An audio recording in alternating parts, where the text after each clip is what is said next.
A Cybertruck was seen using FSD and driving through the flooded roads in Florida after the hurricane. After the FSD release, the Cybertruck owners has been experimenting the feature on different roads.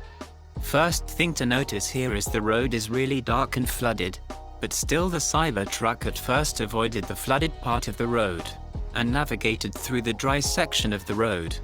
Once the truck approached the section where road is fully flooded, the FSD analyzed the road for a moment by slowing down the truck. After that, the truck slowly navigated through the flooded section of the road without any issues. In coming months, we should see more improvement in as more and more data is captured. Along with the wade mode, the FSD is something which would be really useful during extreme weather, when the roads are completely flooded and ultimately saving lives. What do you think? Let us know in the comments section.